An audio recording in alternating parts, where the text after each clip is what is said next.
अंकुर और स्मिता ने हाल ही में शादी की थी, लेकिन दोनों के परिवार वाले इस रिश्ते से खुश नहीं थे। अंकुर बहुत ही अच्छा लड़का था, लेकिन वो कम पढ़ा लिखा था। शिल्पा के माता पिता को डॉक्टर या इंजीनियर दामाद की चाह थी, और शिल्पा दिखने में साधारण सी थी, जो अंकुर के घर वालों को खटकता था। स्मिता, तुम चिंता मत करो। मैं दिन रात मेहनत करूंगा और तुम्हें खुश रखूंगा। हाँ, मुझे पता है तुम मुझे हमेशा खुश रखोगे। इस प्रकार स्मिता और अंकुर ने शहर में एक छोटा घर किराए पर ले लिया और अपनी शादीशुदा जिंदगी की शुरुआत की। अंकुर एक कपड़े की दुकान में सेल्समैन का काम करता था और शिल्पा दिन भर घर के काम में जुटी रहती। दिन गुजर रहे थे। अंकुर और स्मिता एक दूसरे के साथ खुश थे। स्मिता के हाथ में बड़ा स्वाद था। उसका बनाया खाना आस पड़ोस में सभी को अच्छा लगता। स्मिता दीदी, कल आपकी भिंडी की सब्जी ने पूरे ऑफिस में तहलका मचा दिया। अच्छा विवेक, जरा मक्खन कम लगाना। नो वे दीदी, आई एम सीरियस।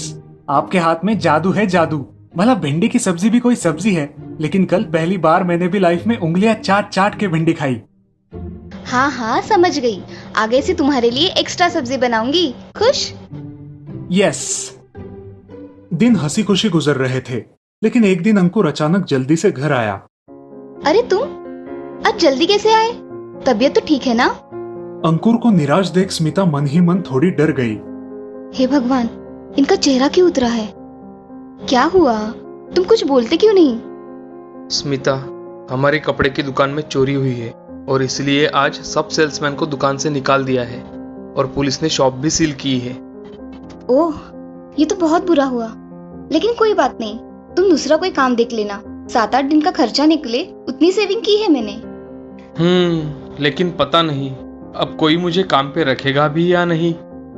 ऐसा क्यों कह रहे हो? इसमें तुम्हारी क्या गलती है? हमारा शॉप बहुत पुराना और फेमस था। ये चोरी की खबर न्यूज़पेपर और टीवी पर भी आएगी, इसलिए वहाँ काम करने वालों को नया काम मिलना मुश्किल होगा। समझ गई। तुम टेंशन मत लो, कोशिश तो करो। दूसरे ही दिन से अंकुर नया काम ढूंढने लगता है, लेकिन उसका अंदाजा एकदम सही निकलता है। काफी जगह पर उसे साफ साफ ना बोला जाता है। ये सिलसिला कुछ दिन ऐसे ही चलता है और अंकुर की निराशा बढ़ने लगती है। घर में भी वो गुमसुम सा रहने लगता है। मुझसे इनकी हालत देखी नहीं जा रही। भगवान भी क्यों हमारी कठोर परीक्षा ले रहा है, पता नहीं। हमने कभी किसी का बुरा किया नहीं और न ही चाहा है। मैं इन्हें ऐसे हारते हुए नहीं देख सकती, पर मैं क्या करूं? ज्यादा पढ़ी लिखी भी नहीं हूं। तभी विवेक वहां आता है। ओह, अंकुर भैया को क्या हुआ दीदी? सब ठीक है ना? है भी नहीं भी। स्मिता के निराश जवाब से विवेक उलझन में पड़ता है। दीदी क्या बात है? आप कुछ डिस्टर्ब लग रही हो। स्मिता विवेक को सारा हाल बयां करती है और विवेक सोच में पड़ता है। तो ये बात है। ठीक है, हम कुछ ना कुछ जरूर करेंगे। आप हिम्मत मत हारना। अंकुर का मूड अच्छा करने के लिए स्मिता उसे सैर सपाटे के लिए बाहर लेके जाती है और शाम को घर लौटने में उन्हें थोड़ी देरी होती है। अंकुर, हिम्मत मत हारो, मैं हूं ना तुम्हारे साथ। जब दोनों घर आते हैं, विवेक दौड़ा चला आता है। अरे दीदी, कहाँ थी आप? कब से आपका इंतजार कर रहा हूँ। क्या हुआ? सब ठीक है ना? बिल्कुल, आपके लिए एक गुड न्यूज है। विवेक की बात सुन के स्मिता का चेहरा चमक उठता है। ओ सच? क्या बात है? दीदी, आपके हाथ का खाना मेरे ऑफिस में बहुत लोगों को पसंद आता है। उनमें से कुछ लोगों ने मुझे टिफिन सर्विसेज के लिए पूछा है।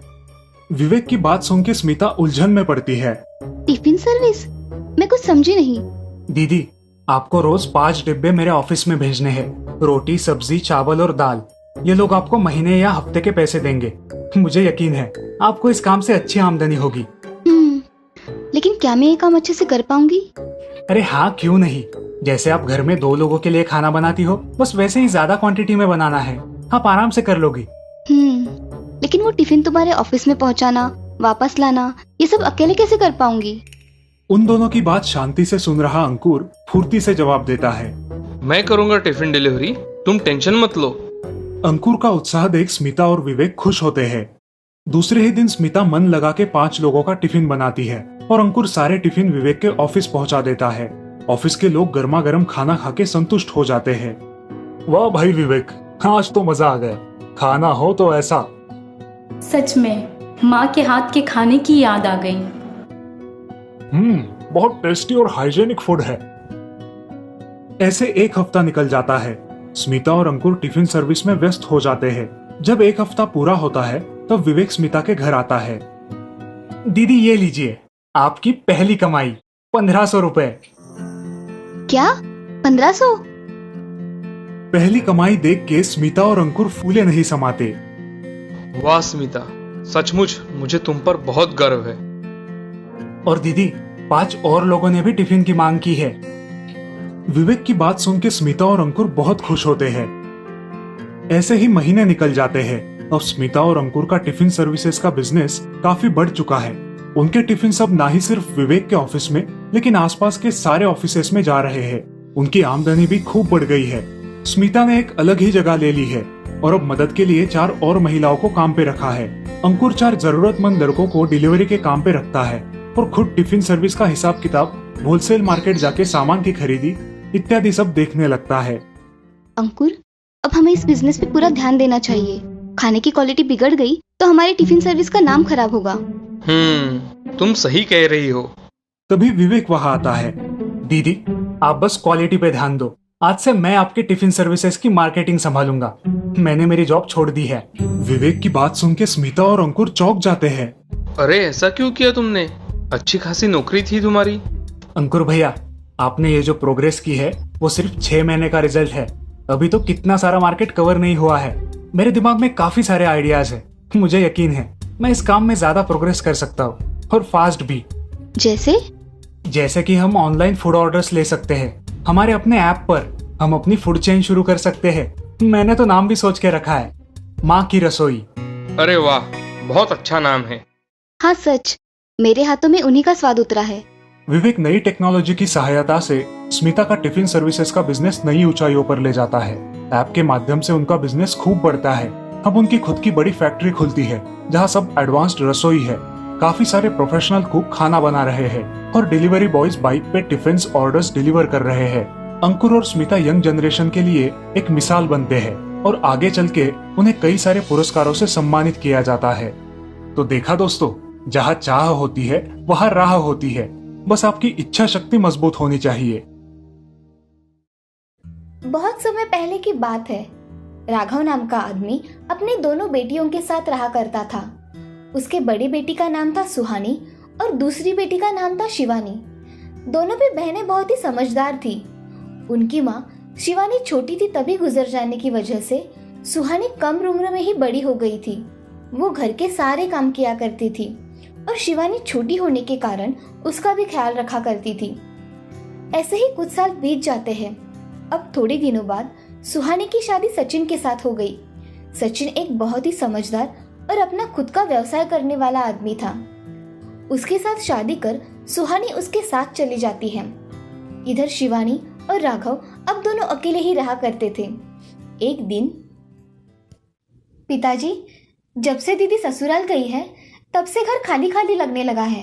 हाँ बेटा, सुहानी के बगैर ये घर बहुत सूना लगता है। पिताजी, मैं कॉलेज जा रही हूँ, अब खाना खा लेना। बाय पिताजी। बाय बेटा, शाम को घर जल्दी आना। हाँ पिताजी। अब शिवानी कॉलेज में जाकर अपनी पढ़ाई पूरी कर रही थी। कुछ दिनों बाद दिवाली आती है। शादी के बाद पहली दिवाली होने के कारण सुहानी अपने मायके आती है। तभी शिवानी सुहानी से, अरे मेरी प्यारी दीदी, तुम आ गई। मैं कब से तुम्हारा इंतजार कर रही थी। सच में? मैंने भी तुम्हें बहुत मिस किया शिवानी।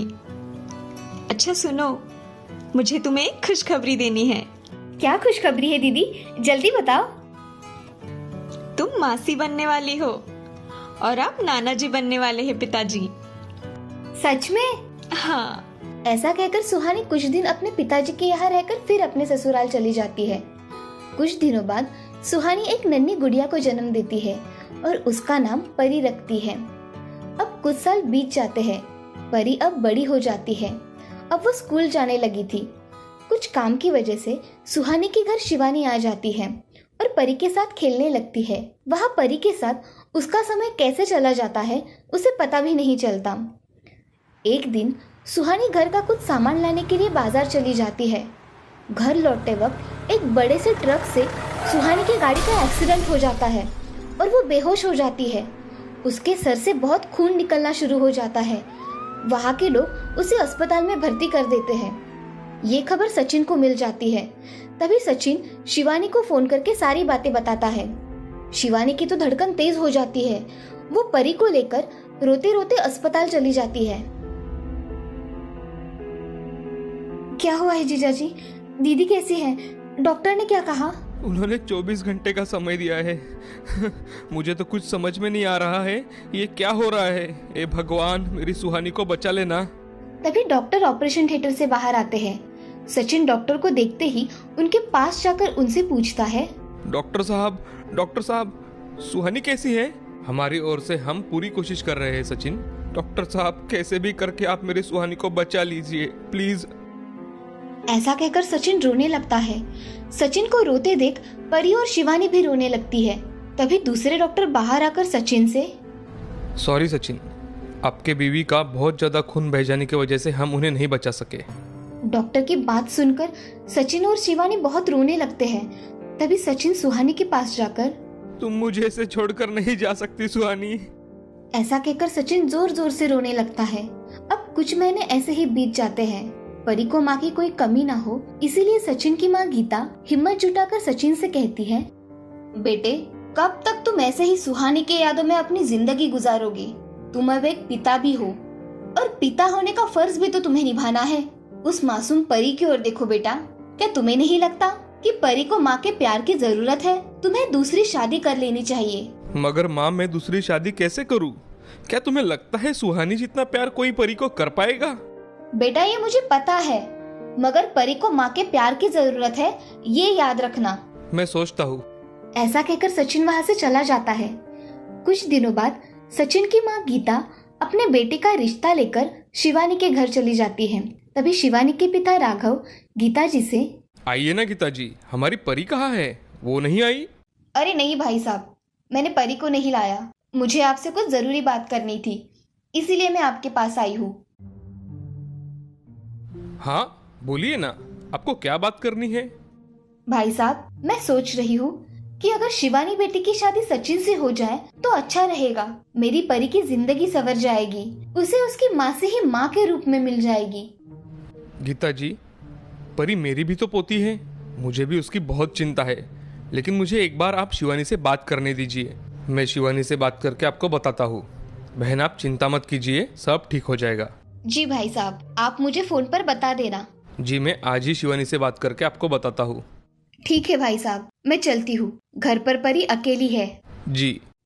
ऐसा कहकर गीता वहाँ से चली जाती है और राघव शाम को शिवानी से पूछते हैं, अरे शिवानी बेटा, मैंने तुम्हारी शादी करने की सोची है। क्या तुम शादी करने के लिए तैयार हो? जैसा आप ठीक समझो पिताजी।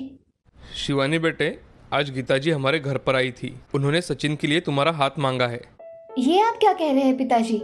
मैं मेरी बहन की जगह कैसे ले सकती हूँ? मुझे पता है शिवानी बेटा, मगर परी को माँ का प्यार तुम ही दे सकती हो। कोई और लड़की तुम्हारी इतना प्यार परी को नहीं कर सकती। इसलिए मुझे ऐसा लगता है तुम्हें इस बारे में सोचना चाहिए। और हाँ, तुम्हारा जो भी निर्णय होगा मुझे मंजूर होगा। मैं तुम्हारी मर्जी के खिलाफ तुम्हारी शादी कभी नहीं करूंगा बेटा। शिवानी पूरी रात सोचती रही और दूसरे दिन अपने पिताजी के पास जाकर, मैंने बहुत सोचा पिताजी, मैं इस शादी के लिए तैयार हूँ। मेरे परी को माँ मिल जाएगी, उससे ज्यादा मुझे और क्या चाहिए। मुझे तुम पर नाज है मेरी बच्ची। ऐसा कहकर राघव ये बात गीता जी को फोन करके बताता है। गीता भी बहुत खुश हो जाती है। उनकी शादी बहुत कम लोगों में होती है। अब शिवानी सचिन की दूसरी पत्नी बनकर उस घर में आती है। शिवानी का रवैया घर वालों के प्रति बहुत अच्छा होने के कारण वो जल्द ही उस घर में सब सीख जाती है। वो परी का अपनी बेटी की तरह ख्याल रखा करती थी। उसका खाना पीना तथा उसका स्कूल से जाने तक का सारा काम शिवानी खुद से किया करती थी। ये सब देख सचिन की माँ गीता भी बहुत खुश थी। मगर बुढ़ापे में लंबी बीमारी के कारण सचिन की माँ चल बसी। बाद में उनके परिवार में सचिन, परी और शिवानी रह गए। अब ऐसे ही 1 साल बीत जाता है। शिवानी एक सुंदर से लड़के को जन्म देती है। परी भी बहुत खुश थी क्योंकि अब उसके साथ खेलने के लिए उसका भाई आया था। अब शिवानी अस्पताल से घर पर आती है और शिवानी के मन में एक विचार आता है, अब मेरे बच्चे के सारे अधिकार इस परी के साथ बांटे जाएंगे। मुझे खुद को बदलना चाहिए। मुझे मेरे बेटे के बारे में सोचना चाहिए। अब शिवानी का परी के प्रति व्यवहार बदल जाता है। वो उससे सौतेले जैसा व्यवहार शुरू कर देती है। परी को समझ में ही नहीं आता कि उसकी माँ को हुआ क्या है। तभी परी शिवानी से, माँ तुम अब मुझसे ऐसा व्यवहार क्यों करती हो? मैं तो तुम्हारी परी हूँ ना। मैं तुम्हारी माँ नहीं हूँ, मैं मेरे बच्चे की माँ हूँ। तुम्हारी मैं मासी हूँ, समझी? मुझे तुम मासी ही कहा करो और मुझे कुछ नहीं हुआ है। मैं जैसा कहूँ वैसा ही करना, समझी? हाँ माँ, तुम जैसा कहोगी मैं वैसा ही करूँगी। अब शिवानी परी को बहुत भला बुरा कहने लगी थी। उससे घर के सारे काम करवाती थी। ऐसे ही एक दिन शिवानी अपने घर के बड़े बड़े बर्तन निकालकर उसे साफ करने के लिए देती है। तभी परी अपनी मासी से, मासी मेरे से ये बर्तन उठाए नहीं जाते, मैं इन्हें कैसे साफ करूं?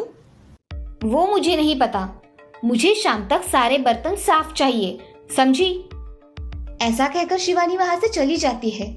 अब परी को उसकी बात पर रोना आता है और अपनी माँ की उसे बहुत याद आती है। माँ तुम मुझे छोड़कर क्यों चली गई? यहाँ सब लोग बुरे हैं। परी फूट फूट कर रोने लगी। उसकी ये बातें शिवानी के कान पर पड़ती है और वो वहीं से मुड़कर परी के पास चली आती है। क्यों रे परी, अब ज्यादा जुबान चल रही है ना तेरी? ऐसा बोलकर शिवानी उसके गाल पर इतने जोर से चाटा मारती है कि उसकी पांचों उंगलियां उसके गाल पर साफ दिखाई देती है। परी बहुत रोने लगती है और रोते रोते अपना काम करने लगती है। काम हो जाने के बाद परी किचन में जाकर खाना पकाने के लिए चली जाती है और तभी उसके हाथ से दूध नीचे गिर जाता है। अरे करमजली, अब क्या मेरा नुकसान करके छोड़ेगी क्या? ये देखो कितना दूध गिरा दिया तुमने।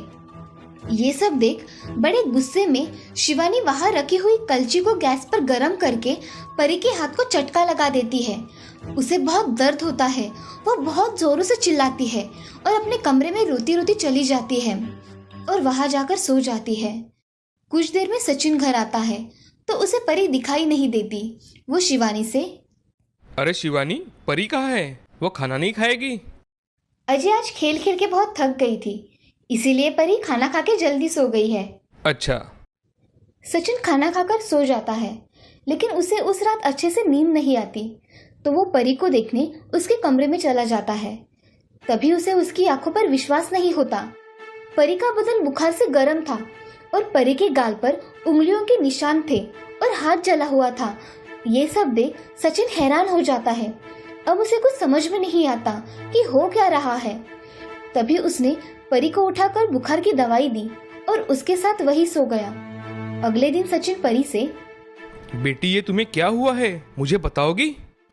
कुछ नहीं पिताजी, वो मैं किचन में कुछ करने गई थी तो मुझे कुकर का चटका लग गया।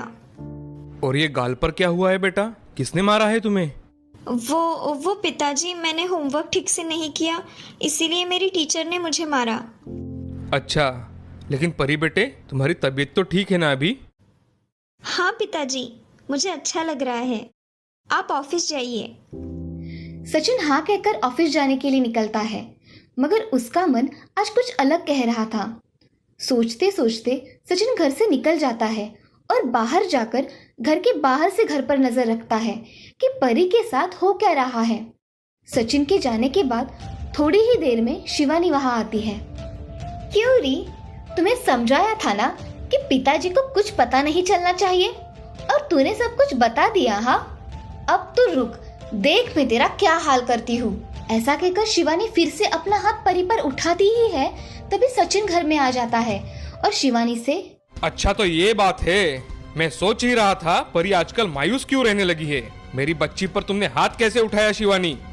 अजय आप गलत समझ रहे हैं, ऐसा कुछ नहीं है। शिवानी, मुझे सब पता चल गया है, अब झूठ मत बोलो, समझी?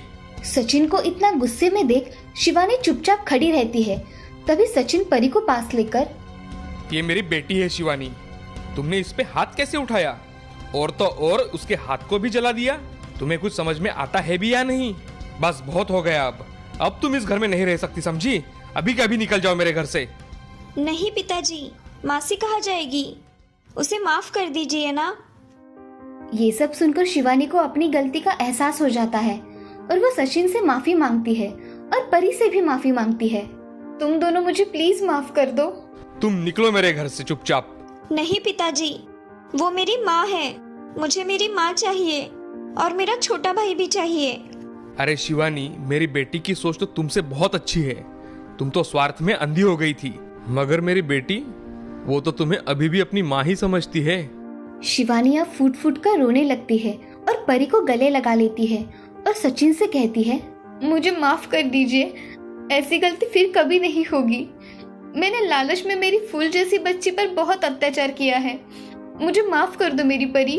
माँ, तुम माफी मत मांगो। पिताजी, माँ को माफ कर दो ना प्लीज। परी बेटे, सिर्फ तुम कह रही हो इसलिए मैं इसे माफ कर रहा हूँ।